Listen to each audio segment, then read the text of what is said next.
dia, estamos iniciando mais um programa Despertar com Justiça e Paz. E nesta sexta-feira teremos a alegria de contar com a presença da juíza Cláudia Maria Dadico, que é conselheira da Associação de Juízes pela Democracia. E hoje o nosso tema é Coalizão em Defesa das Eleições, Fortalecendo a Democracia. Bom dia, Cláudia.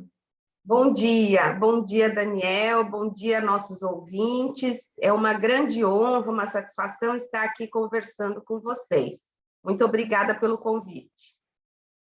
Nós temos sempre no roteiro de nosso programa, Cláudia, um pouco esse conhecimento e essa aproximação de cada pessoa que nós convidamos para que ela possa contar para nós, no teu caso, antes de entrar propriamente no tema, nós queríamos saber também de você, como, afinal de contas, Cláudia, você despertou para essa perspectiva da justiça e da paz na sua trajetória, seja na infância, seja no lugar onde morava, afinal de contas, né? Aonde que foi o momento dessa tomada de consciência e desse engajamento, né? E aí, se puder um pouco nos apresentar também um pouco melhor a nossa querida AJD, que aí é muito importante que a gente possa conhecer exatamente de onde que vem, então, essa sua trajetória, quais foram as suas inspirações, para que outros e outras também possamos seguir esse mesmo caminho. Contigo, Cláudia. Muito bem, vamos lá, então. Bem, falando de mim, né? Eu venho de uma família de trabalhadores, né? Então, meu avô paterno era metalúrgico no ABC, meu avô materno era ferroviário, né? Da extinta Sorocabana. Eu sou natural de São Paulo, né? Passei muito tempo da minha vida ali no ABC, né? Então, ali eu presenciei, né? Assim, não posso dizer muito a minha idade, mas fui assim testemunha ocular de muitos fatos, né? Como, por exemplo, as grandes greves dos metalúrgicos, né? As assembleias no estádio da Vila Euclides, né? Tudo isso eu, né, assistia e via, né, a luta dos trabalhadores por uma democracia que alcançasse efetivamente, né, direitos em relação à classe trabalhadora. Então, essa é a minha origem. Eu acho que toda essa minha trajetória, né, vem dessa origem, né, e não brigar com essa origem, pelo contrário, né? Essa origem é que nos dá realmente a coerência e que nos sustenta, e que nos guia, e que nos dá os valores que nos iluminam por toda a vida. Então, eu venho dessa família de trabalhadores com a consciência de que eu também sou uma trabalhadora. Cursei Direito e já um pouco mais tarde na minha trajetória, também o universo tem, né, as suas razões. Por uma grande coincidência, eu iniciei a minha trajetória profissional na Justiça Federal de São Paulo, na 7ª Vara, ali na Avenida Paulista. Eu ingressei num concurso de nível médio, ainda não era formada em Direito, e lá eu pude conhecer o juiz Márcio Moraes, que era o titular da vara. O juiz Márcio Moraes, para quem não sabe, ele é o juiz que, durante a ditadura, no ano de 1976, ele ainda era um juiz substituto, no início de carreira, condenou a União Federal por responsabilidade na morte do jornalista Vladimir Herzog, ali nos porões do DOI-CODE. Esse processo, inclusive, tramitava pela 7ª Vara. Eu tive a oportunidade ímpar de manusear esse processo, de trabalhar nesse processo. E esse processo, eu acredito que foi realmente o que me fez decidir pelo direito. Então, a partir dali, né, cursei o direito no Largo de São Francisco, ali fiz a minha trajetória ali. Eu nunca fui uma militante do movimento estudantil, eu nunca tive assim um ativismo destacado, mas sempre tive essa consciência de que o direito poderia ser uma arma para a emancipação dos trabalhadores. A verdadeira arma que nós devemos dispor é o direito, a luta pelo direito, né? Então, essa dimensão da justiça e da paz, eu acredito que venha dessa minha origem. Agora, muito tardiamente, eu já admirava muito a Associação dos Juízes para a Democracia, que é uma associação que nasceu em 1991, é uma associação que já tem 30 anos, 31 anos, né? E que também nasceu num contexto ali do massacre do Carandiru, da defesa de direitos humanos, tem uma atuação muito destacada na questão indígena, da proteção dos povos indígenas, na questão carcerária, na questão das mulheres encarceradas, tudo isso marca a trajetória dessa associação, que eu sempre admirava, mas admirava um pouco à distância, porque eu ingressei na magistratura somente em 1996, e no sul do Brasil, né? E a JD, até um certo momento, ela foi muito ali, ela se iniciou em São Paulo e ela desenvolvia muito suas atividades ali em São Paulo.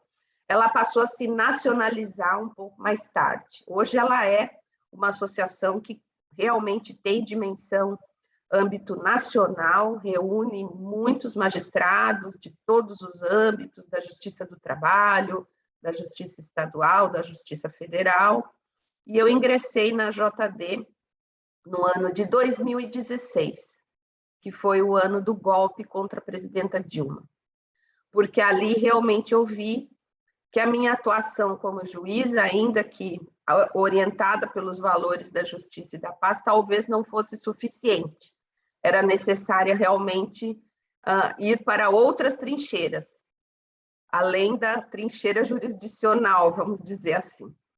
Então, desde 2016, estou nessa associação que me enche de muito orgulho, de pertencimento. Ali eu entendo que realmente eu estou entre companheiros que também todos se orientam pelo ideal da justiça, da paz, da igualdade material. Então, ali eu encontrei o meu lugar. Que coisa boa, Cláudia.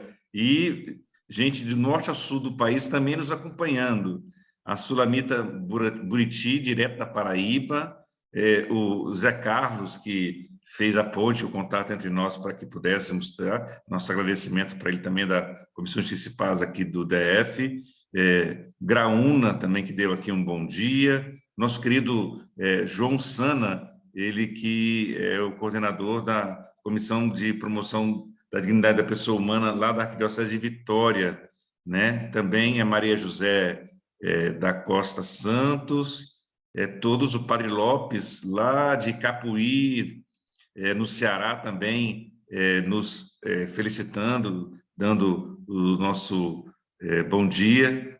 Então, estamos ao vivo agora, diretamente no YouTube. Nós queremos saudar a todos a todas essas pessoas que nos acompanham, pedir que eles possam também compartilhar em suas redes para que a gente amplie o alcance do que nós estamos aqui hoje conversando. A temática colocada aqui pela Sulamita como imperdível, porque realmente há muitas pessoas da Rede Brasileira de Justiça e Paz, Cláudia, que estão preocupados efetivamente. Na nossa sessão dos primeiros dias de abril, nós tivemos a presidência da CNBB na pessoa de Dom Volmor e do secretário-geral, Dom Joel, e eles relatavam uma reunião com a própria OAB Federal, preocupados então com essas duas dimensões, né? Uma de toda essa parte da violência e das fake news, e aí nós lançamos, depois eu posso lhe enviar o primeiro panfleto que estamos fazendo no âmbito de um projeto que é pela verdade na política, então um pouco enfrentando o tema das fake news, e o primeiro quem fez foi inclusive Frei Beto, né? Então nós estamos mobilizando o nosso melhor time também para poder enfrentar esse momento muito realmente nefasto para a democracia brasileira, e, do outro lado, essa prática, e aí nós decidimos, então, fazer um primeiro documento a respeito dessa garantia para que o resultado das eleições efetivamente possa ser assumido e possa ser garantido, né? E a nossa primeira pergunta, nessa primeira rodada sobre o tema agora, a gente queria que você pudesse nos ajudar, tem um tempo bom, de 8 a 10 minutos para isso, né? O que está acontecendo, afinal de contas, nesse contexto do Brasil, né? Por que estão sendo trazidas tantas ameaças à ocorrência das eleições livres aqui? A quem interessa questionar a segurança das urnas eletrônicas, né? Temos tantos anos de uso na prática, inicialmente teve questionamentos e a prática foi superando, nós vimos alternância de diferentes perfis ideológicos, né? Quais são as causas dessas incursões contra a democracia, né? Qual que é o papel do setor militar brasileiro, né? Por que ele está se prestando a esse papel nesse momento de desqualificar a justiça brasileira? Então, aqui a conversa é bem aberta, o papo é bem direto, então queríamos que você nos ajudasse a compreender, nós seguimos geralmente esse ritmo do ver, discernir e agir, então esse é o momento da gente compreender essa realidade e a partir dali depois, então, a gente vai colocando algumas questões mais da coalizão em si mesmo. Agora, o contexto, afinal de contas, a quem interessa questionar e desqualificar a justiça eleitoral brasileira? Muito bem, Daniel. Essa pergunta do contexto ela é fundamental, porque se não temos clareza a respeito desse contexto, nós podemos efetivamente nos equivocar no nosso enfrentamento, nas nossas estratégias. Eu acredito que esses ataques sistemáticos que nós temos visto, as urnas eletrônicas, a democracia, esses discursos de incitação à violência, não apenas na política, mas a violência contra grupos vulnerabilizados, a violência contra a mulher, a violência contra as pessoas negras, periféricas, tudo isso que nós temos assistido contra os povos indígenas.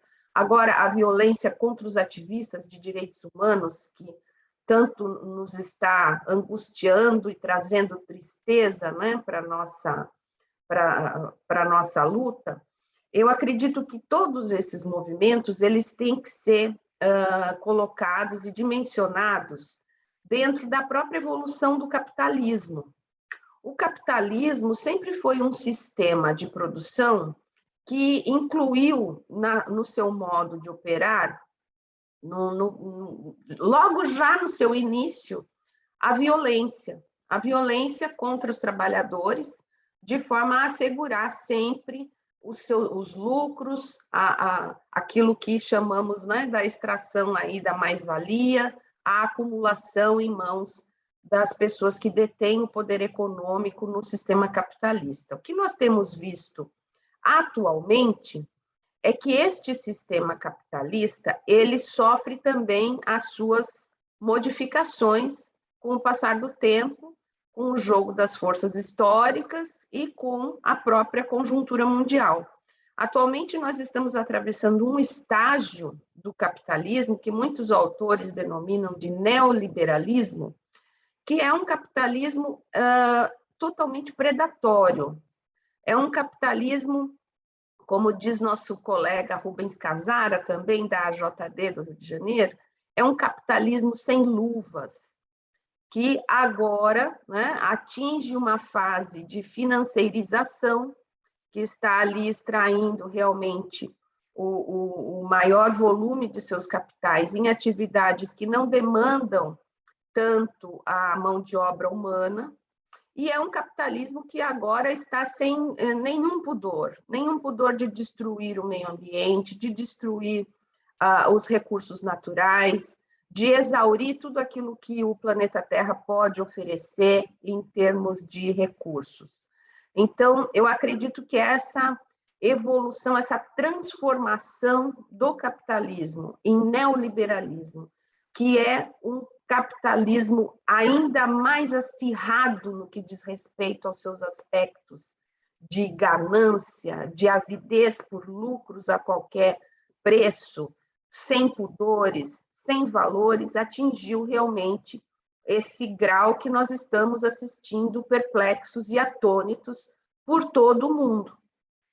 E dentre as estratégias políticas desse neoliberalismo, que somente pode se impor pela força ou pela fraude, né? Ele não consegue se sustentar em valores, porque ele não tem valores. Os valores que sustentam esse neoliberalismo é o valor da desigualdade, aquele valor que coloca uma parcela ínfima da população mundial detendo toda a riqueza, enquanto temos ali a maior parte da população desprovida até mesmo de condições de se alimentar.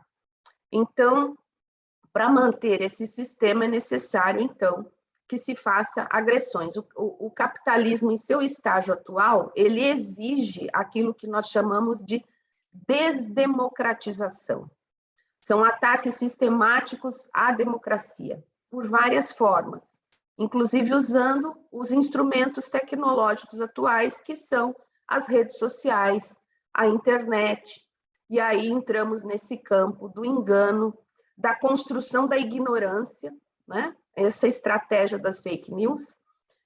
Existe um pesquisador no Rio de Janeiro, Robert Parker, a quem eu muito admiro, que nos recorda que a desinformação e a ignorância, assim como o conhecimento é um projeto humano de muitos séculos, a construção da ignorância também é um projeto, e é um projeto sustentado por esse estágio atual do neoliberalismo. Então, a estratégia de fake news como ataque à democracia vem, então, desse contexto do qual o Brasil não poderia ficar de fora. O Brasil é um país imenso, é um país riquíssimo, é um país com recursos naturais, com uma biodiversidade, com a floresta amazônica, com um povo trabalhador. Ele, né, é um país muito visado na ordem econômica global por tudo aquilo que ele pode oferecer. E pela sua grandeza e pela sua potencialidade realmente de ocupar um lugar destacado na ordem mundial é que o Brasil e a democracia brasileira têm sido atacados dentro desse contexto. Portanto, o que estamos atravessando é um fenômeno mundial, não é uma questão só do Brasil, é uma questão que realmente está atravessando aí todo o planeta.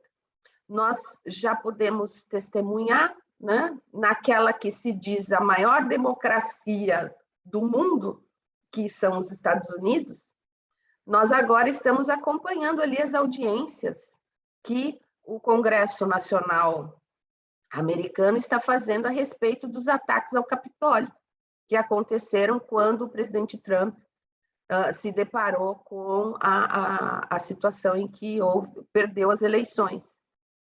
Não satisfeito ali, né, não satisfeito com o resultado, Trump, então, incitou uma multidão sobre o Capitólio, que aquilo significou, teve um efeito simbólico devastador, no sentido de realmente simbolizar o maior ataque àquela que se diz a maior democracia do mundo.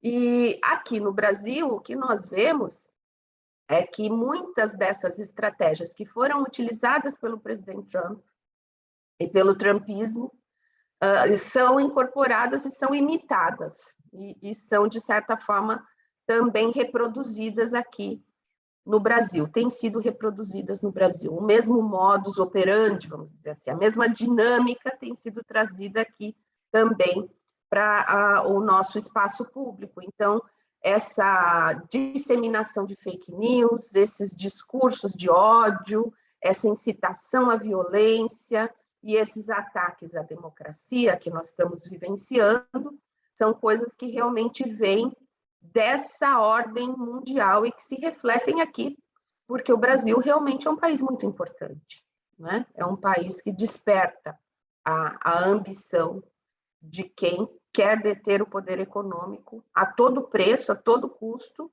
sem nenhum tipo de valor, sem nenhum tipo de pudor. É isso que nós estamos atravessando e verificando. Então, esses ataques à democracia, às urnas eletrônicas, ao sistema eleitoral, se situam dentro desse grande contexto da nova ordem mundial ditada pelo neoliberalismo.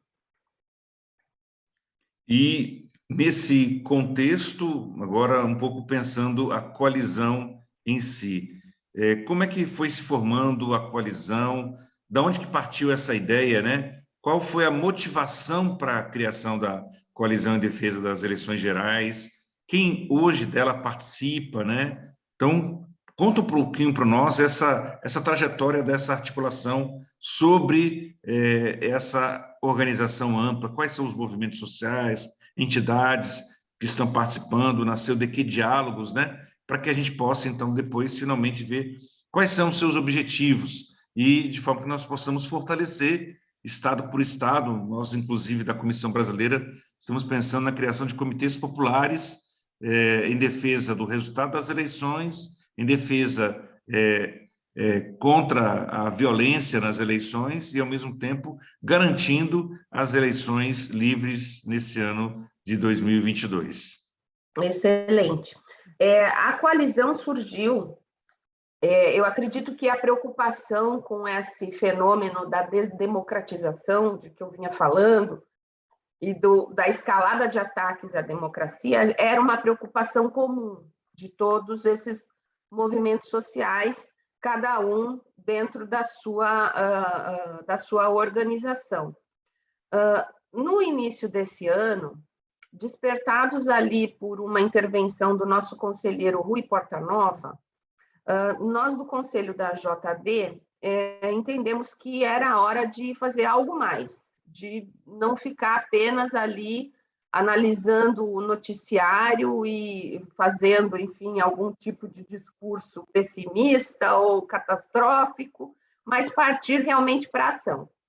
Então, o Conselho da JD decidiu iniciar alguns diálogos. E aí nós iniciamos diálogos com a ABJD, que é a Associação Brasileira de Juristas pela Democracia, com o Movimento dos Trabalhadores Sem Terra, com o MST, com o Transforma MP, com os defensores e defensoras públicas pela democracia. Foram algumas entidades inicialmente que nós começamos um primeiro diálogo. Posteriormente, integramos também o Fórum Social Mundial, que congrega mais de uma centena de movimentos sociais, né? E a Comissão Brasileira de Justiça e Paz, que também foi nossa aliada de primeira hora. Ali, então, nós fizemos uma primeira reunião de avaliação da conjuntura, uma primeira reunião de aproximação, e dali, então, nós traçamos uma estratégia comum, uma estratégia de ampliar ainda mais a coalizão, né? Depois dessa primeira reunião, vieram ainda outros movimentos, né? A Comissão de Justiça e Paz do Distrito Federal também integrou, agora os coletivos de jornalistas nós também estamos integrando, a Coalizão Negra por Direitos, a Articulação dos Povos Indígenas do Brasil também está conosco desde o início, enfim, são inúmeras as entidades representativas da sociedade civil, então, que estão todas congregadas em torno dessa preocupação comum, que é a defesa da nossa democracia, através da defesa do sistema eleitoral, do poder eleitoral, dos servidores e trabalhadores da justiça eleitoral e da própria urna eletrônica. Então, com base nessa preocupação comum, a coalizão, então, tem feito um trabalho coletivo, uma construção coletiva, conjunta, que já resultou em algumas ações que se tornaram, aí tiveram bastante repercussão. A primeira delas foi uma agenda com a presidência do Tribunal Superior Eleitoral. Nós conseguimos, então, efetivamente, ser recebidos ali pelo ministro Edson Fachin.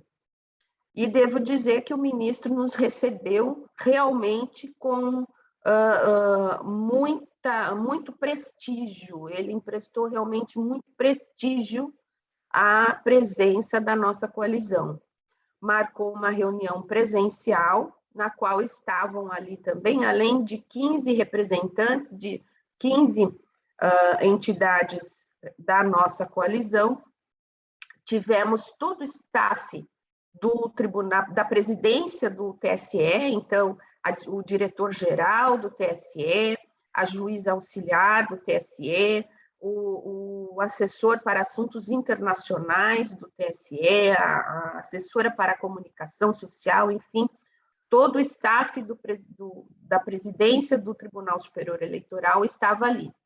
E uma reunião que foi inicialmente programada para 1 hora, durou 2 horas e meia.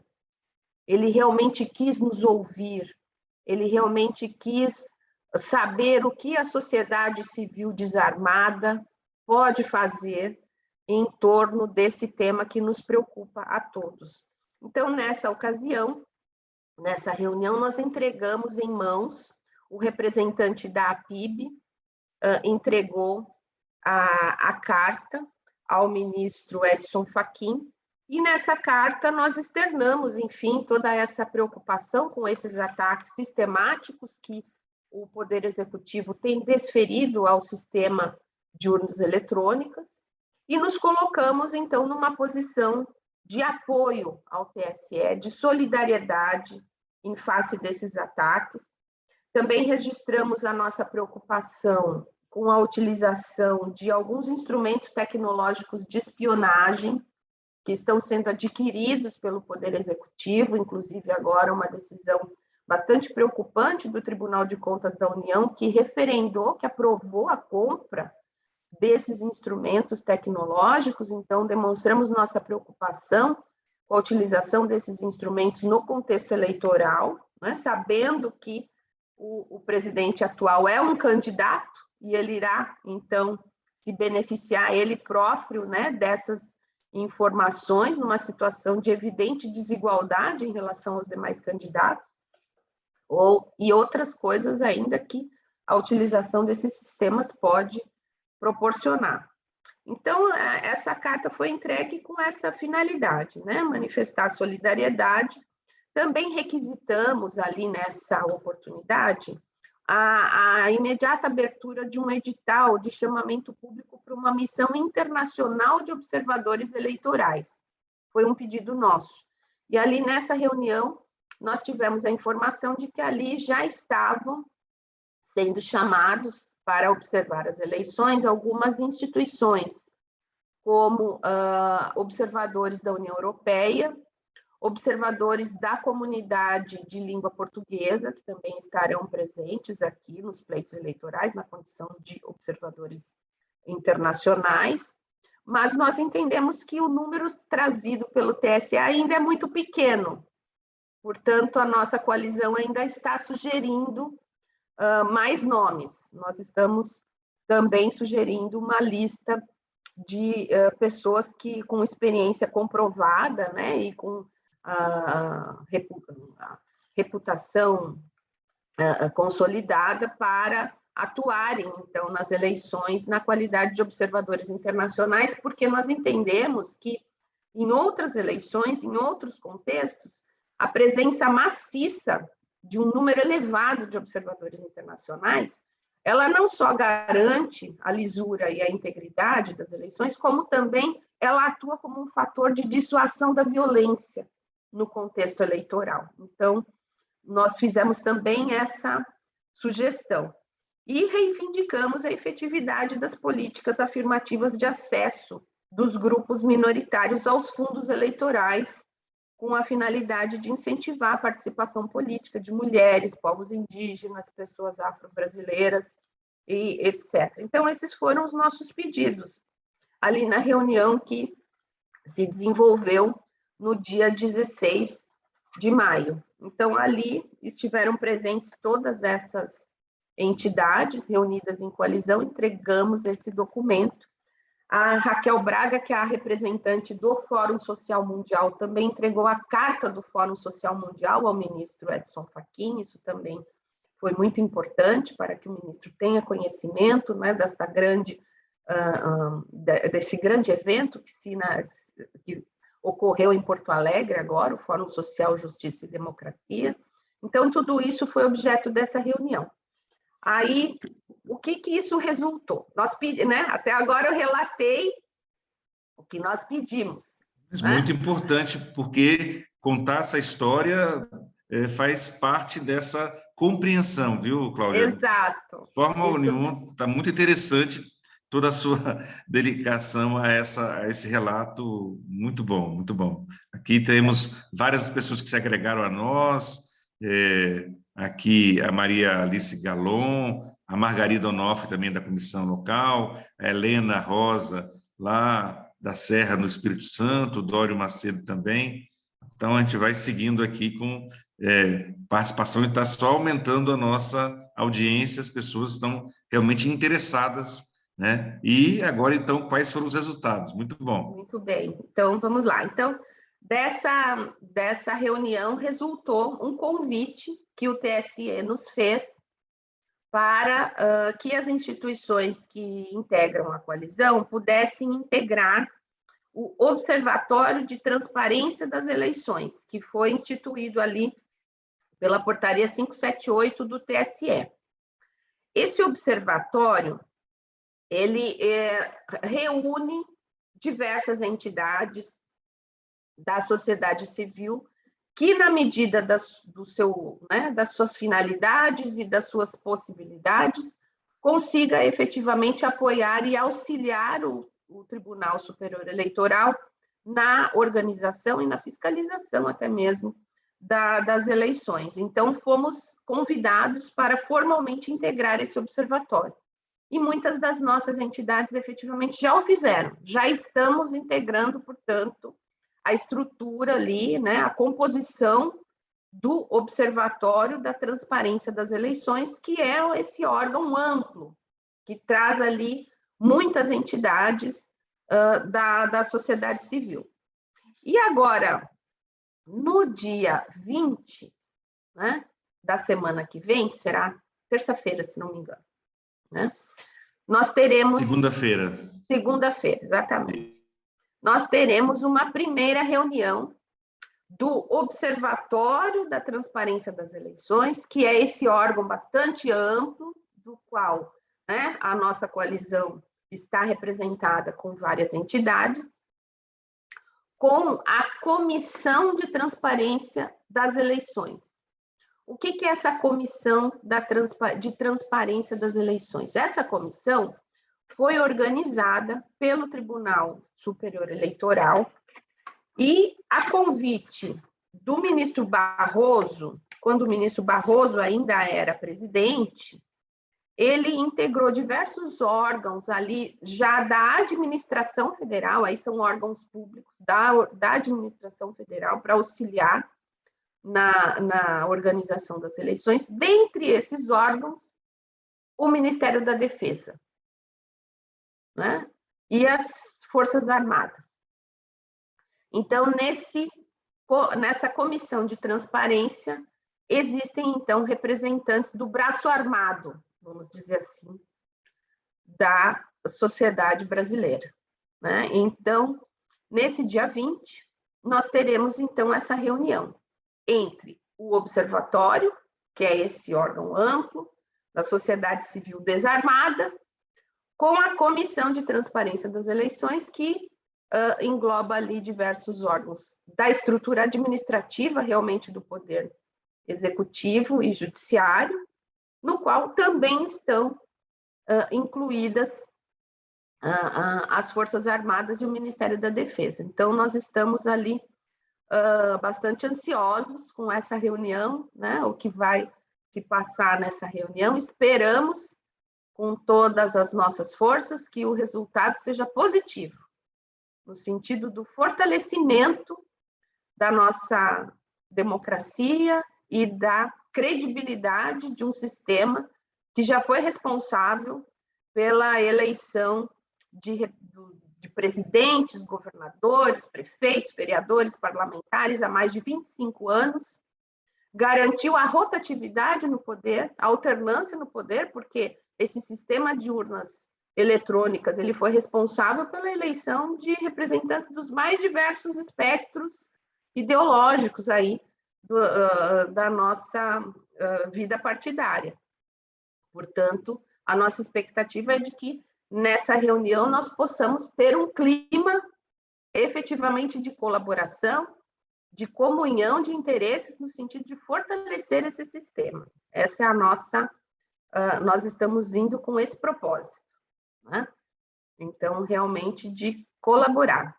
E esperamos que o propósito de todos seja esse. Então, nós estaremos juntos, que eu também vou estar participando, Cláudia, nessa expectativa que temos de colaborar enquanto Comissão Brasileira nesse fortalecimento da democracia e, para isso, garantir que tenhamos efetivamente um processo sem ataques de qualquer ordem é muito importante, muito mesmo, né? Também nos saúde aqui, estão perguntando se mais pessoas podem fazer, entidades, parte desse observatório, né? Com perguntas aqui. Seria muito interessante. O problema é que o TSE colocou um prazo para isso, e esse prazo já passou, né? Mas, não obstante, eu acho que o pedido é válido, né? O pedido é válido porque, de qualquer forma, sinaliza o interesse da sociedade civil desarmada, né? Em auxiliar, em estar apoiando o Tribunal Superior Eleitoral. Eu acredito que, se muitos pedidos chegarem, pode ser que a gente possa pedir ali, né, para o presidente que esse prazo seja ampliado, né, para que a gente possa ter um observatório ainda mais fortalecido, mais diverso e que represente efetivamente essa preocupação da sociedade com o que está acontecendo no âmbito eleitoral. Nessa última rodada, mais voltada para a ação de quem também nos acompanha, né, a pergunta vai nessa direção, né? O que a população em geral pode fazer diante dessa situação que foi relatada no primeiro bloco, das ações que agora você acaba de nos relatar, Cláudia, e as lideranças de organizações da sociedade civil, agentes de pastoral, educadores, membros de comissões municipais, né? Como que podem fazer para fortalecer a democracia e garantir que os resultados das eleições sejam efetivados, né? Como obter informações de fontes seguras para se informar sobre essa realidade e o que podemos fazer aqui agora, né? E aí você já falava, de alguma forma, da última pergunta, que quais são os próximos passos da coalizão. Mas um cidadão que nos acompanha, um agente de pastoral, um membro de comissão de justiça e paz, uma membra, o que pode fazer efetivamente para colaborar e contribuir nesse processo? Certo. Bem, vamos colocar assim em perspectiva. Existe um edital aberto também na página do Tribunal Superior Eleitoral, que vai até o dia 5 de julho. Esse edital está com prazo aberto, e esse edital ele se destina a selecionar entidades que tenham disponibilidade para trabalhar como observadores nacionais. Então, se nós tivermos aqui nos ouvindo representantes de instituições que tenham algum acúmulo, alguma bagagem, alguma atuação, né, nessa questão de observação de eleições, seria bastante interessante que se credenciassem, então, junto ao TSE, para também estar atuando como observadores nacionais. Eu acredito que o maior número possível de observadores nacionais e internacionais pode atuar como um fator ali realmente de dissuasão, né, de comportamentos antidemocráticos ou de comportamentos violentos durante a ocorrência do pleito. Então, essa é uma primeira frente que eu acho que é bastante interessante.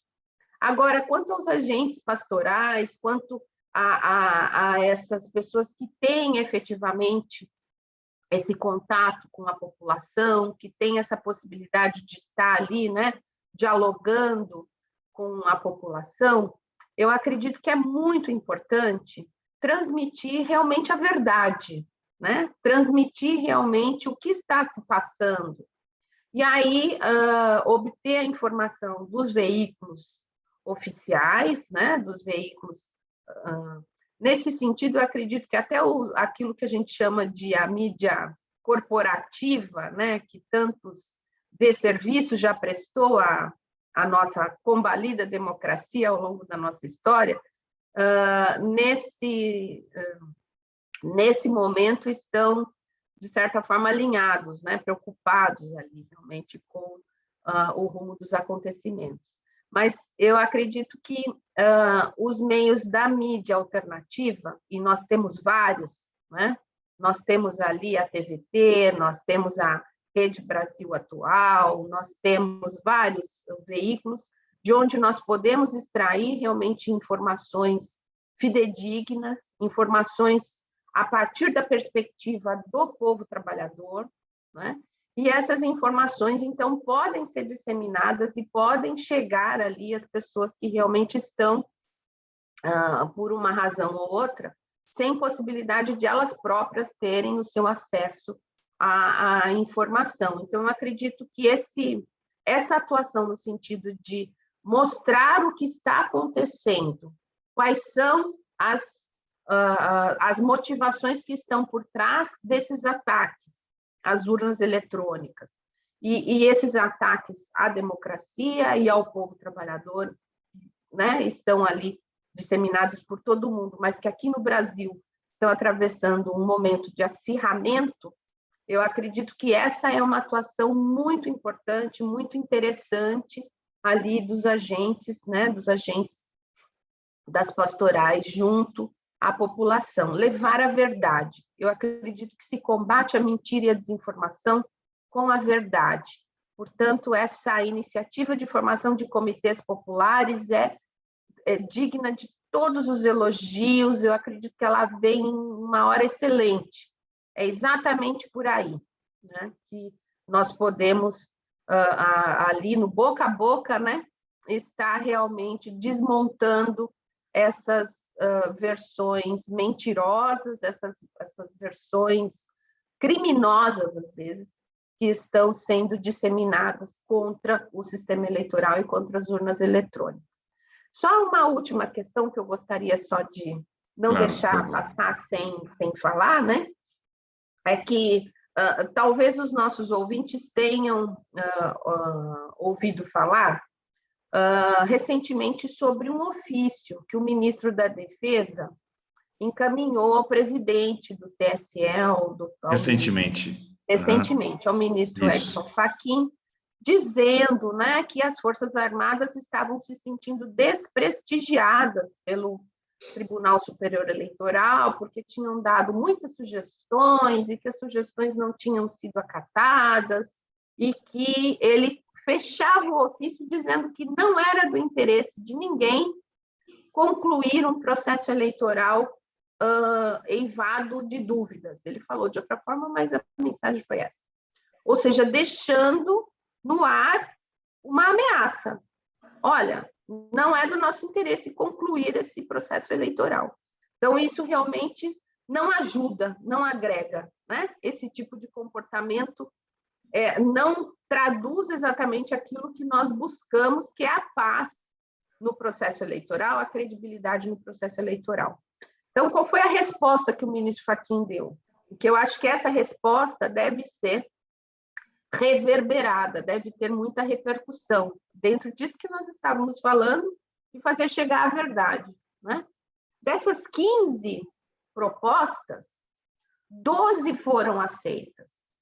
Apenas 3 ficaram de fora.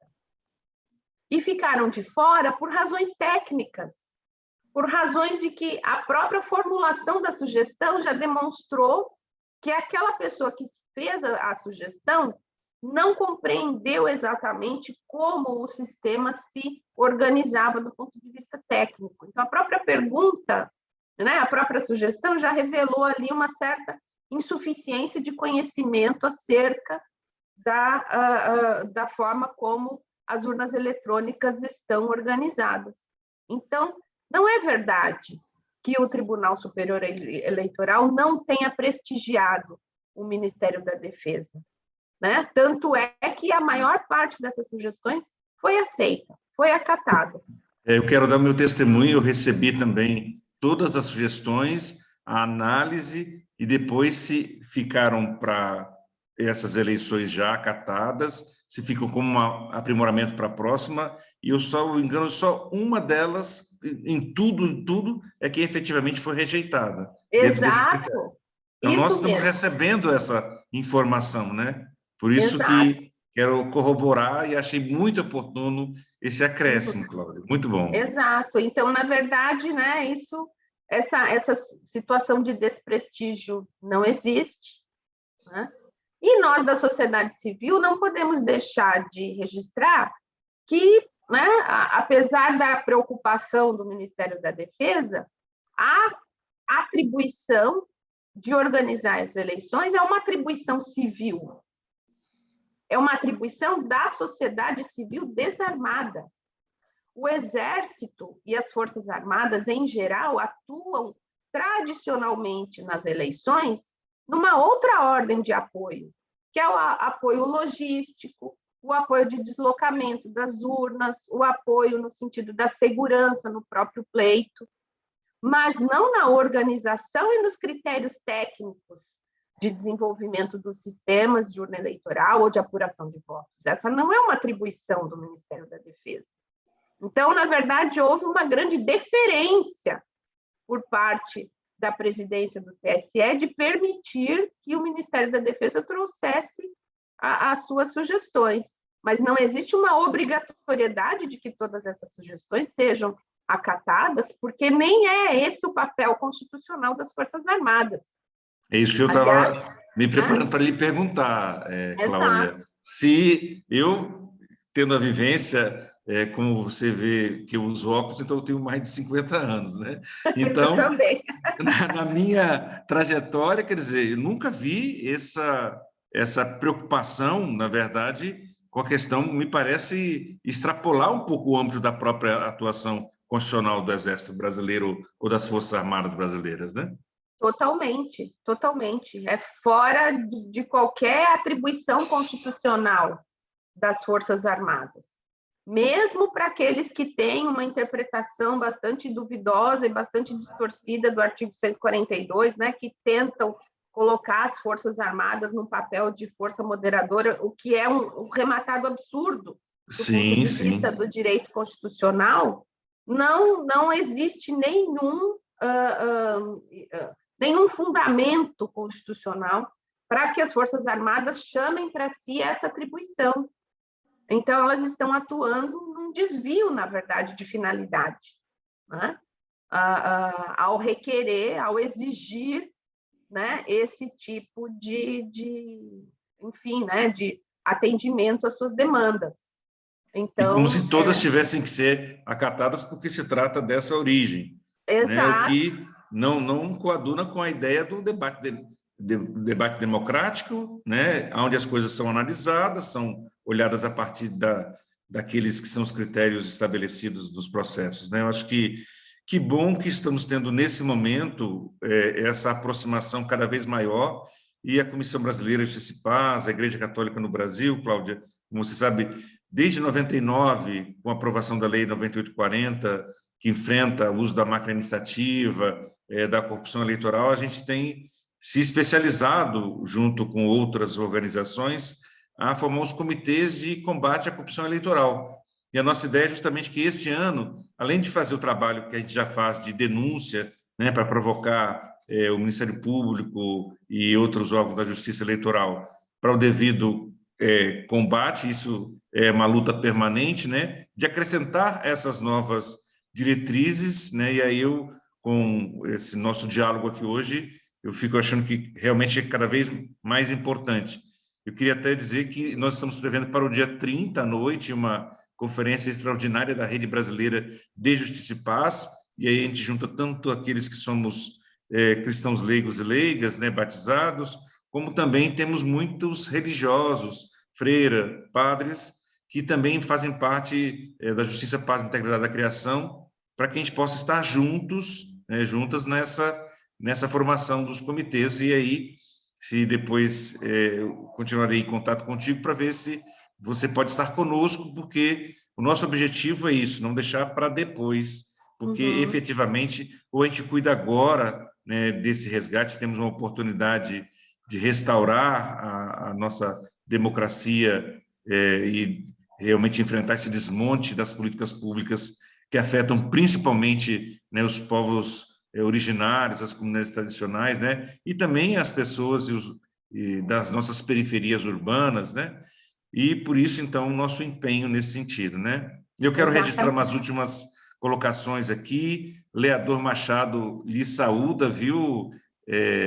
Ele que está em Tocantins, ele colocou: doutora Cláudia é uma referência na nossa magistratura democrática, viu? Aqui tem já pessoas... E o doutor Leador também, que é nosso associado da JD, o Saúde. Ele, na verdade, está lá, hoje compõe a Comissão de Justiça e Paz do Regional Norte 3, que tem sede lá em Palmas, Tocantins, né? E é uma grande força que se integrou nessa nossa caminhada, né? Muito nos orgulha de estar conosco na JD, uma referência para nós também. Isso. Margarida Onofre elogia a excelente explanação sobre o trabalho desse observatório. Precisamos da união dos movimentos para que a população seja informada. Gratidão, né? E a Carmela Panini, muito bem pontuadas as referências. Continuem firmes, né? Ailton Batista também coloca ótima colocação. E Zé Carlos saúda lá, Cláudia Águeda está no Rio, que também foi da Comissão de Justiça e Paz aqui do Distrito Federal.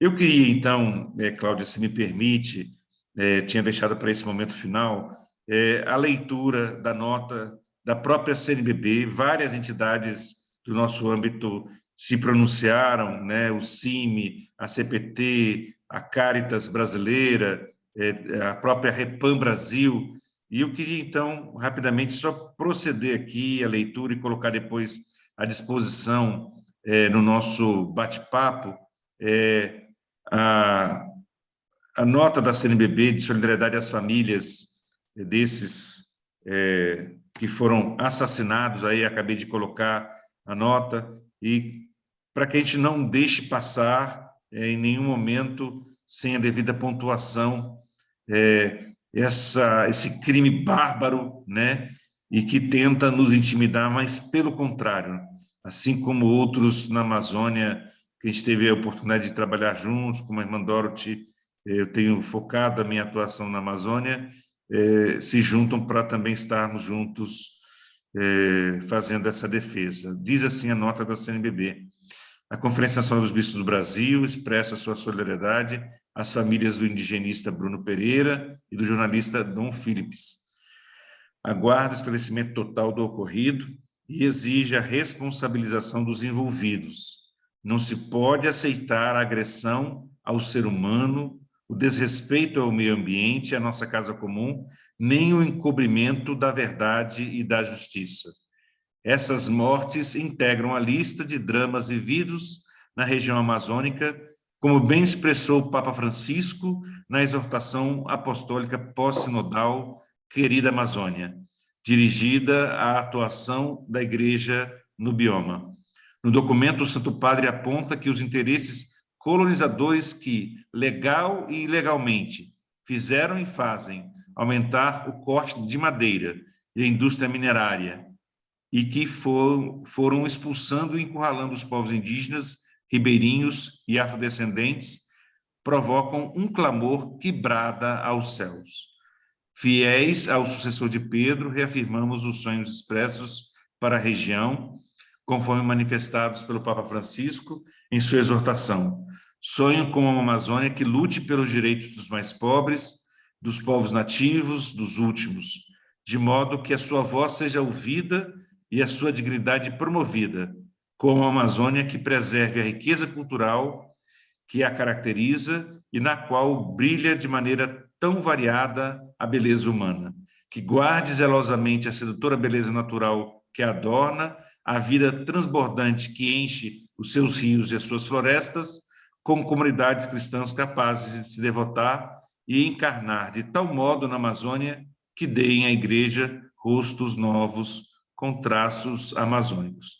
Em Cristo, toda a presidência, Dom Valmor, arcebispo de Belo Horizonte, presidente, Dom Jaime Spender, arcebispo de Porto Alegre, primeiro vice, Dom Mário Antônio, hoje arcebispo de Cuiabá, segundo vice, e Dom Joel Portela, bispo auxiliar do Rio, e o nosso secretário-geral. Então, com essa leitura, eu queria dizer a todos e manifestar também a nossa solidariedade às famílias e o nosso compromisso de seguir lutando por democracia, justiça e paz, né? Não temos como ter outro caminho na nossa trajetória atual, se não se posicionar de forma clara e definida em favor da justiça e, assim, requerer que cada vez mais nós tenhamos o respeito aos biomas brasileiros, à integridade da criação, uma vez que a humanidade está sob risco quando nós fazemos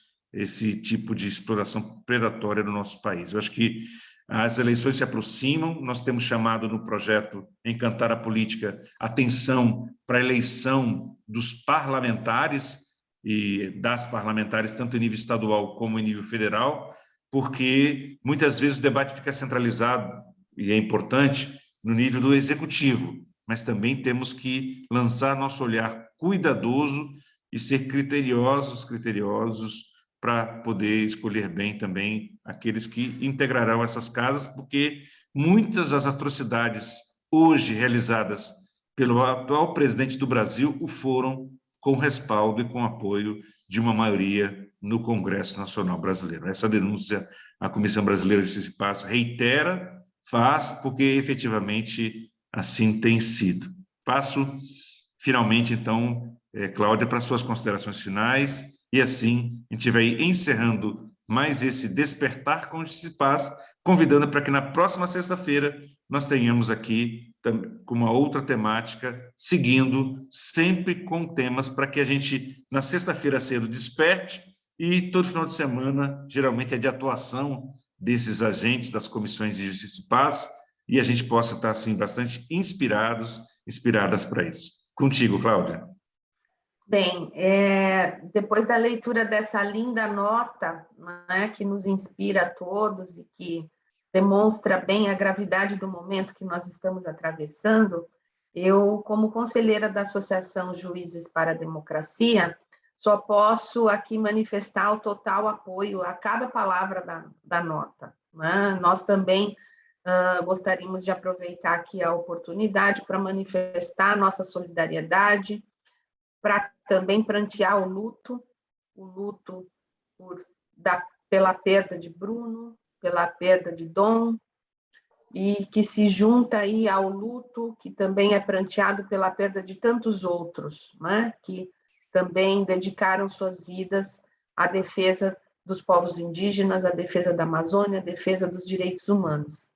Então, nós também queremos aproveitar aqui o ensejo para manifestar a nossa solidariedade às famílias, solidariedade aos amigos, solidariedade aos próprios povos indígenas que ali viam no Bruno, né, um aliado, um amigo, um parceiro, um apoiador, um lutador pelas causas dos povos indígenas. É uma perda imensa, é uma dor dilacerante que nos atinge a todos enquanto sociedade, enquanto pessoas comprometidas efetivamente com a defesa dos direitos humanos e com algum senso de humanidade, né? Acredito que todos nós estamos profundamente abalados com esses assassinatos. E, da mesma forma que manifestamos nossa solidariedade, nos colocamos sempre à disposição para a luta, para permanecer lutando para que essa galeria de mártires cesse. Nós não precisamos de mártires, nós precisamos de pessoas vivas e muito vivas para a defesa do bioma, para a defesa dos povos que ali habitam, para a defesa, enfim, de um Brasil que é aquele Brasil que nós sonhamos para o futuro, que é um Brasil justo, um Brasil em que todos possam exercer plenamente todas as suas potencialidades, sem medo, né, de sofrer violência, sem medo de sofrer violência pelo Estado. Então, nesse sentido, a Associação dos Juízes para a Democracia se alia também nesse momento tão grave a essa manifestação. E quero deixar também, né, aqui ao Daniel, à Comissão Brasileira de Justiça e Paz, colocarmos-nos à disposição. Estamos nessa trincheira juntos, na coalizão em defesa do sistema eleitoral, mas também estamos juntos em outras lutas também.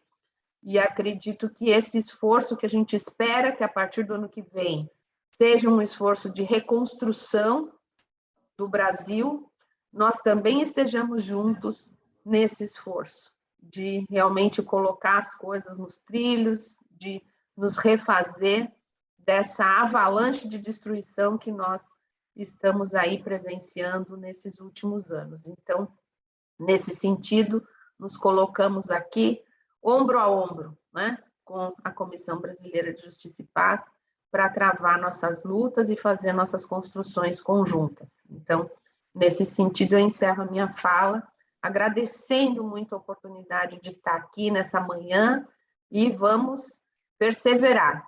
Resistamos e esperançamos, né? Vamos esperançar. Essa é a nossa mensagem. Sempre, Cláudia. Muito obrigado por essa oportunidade de conhecê-la um pouco mais aqui no programa.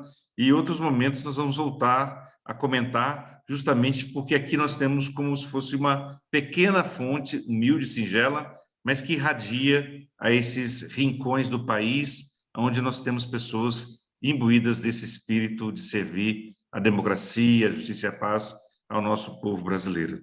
Então, um abraço, bom final de semana, boa sexta-feira, e assim seguimos em mais essa jornada. Também quero aproveitar para enviar um abraço para todos. Nós estamos tendo a Assembleia Nacional do Conselho Nacional do Laicato lá em São Luís, no Maranhão, até domingo. Eu estaria lá, mas fui acometido pela dengue, a esposa e a filha acometidas pela Covid, e aí fiquei na retaguarda. Assim, a vida nos desafia ultimamente, e a gente tem que estar apto a acolher as mudanças necessárias para continuar, mas nos oportunizou estar hoje aqui nesse programa. Então, é sempre assim, as decisões vão e vêm, né? Muito obrigado, um bom dia, bom trabalho para você. Obrigada e um bom dia a todos.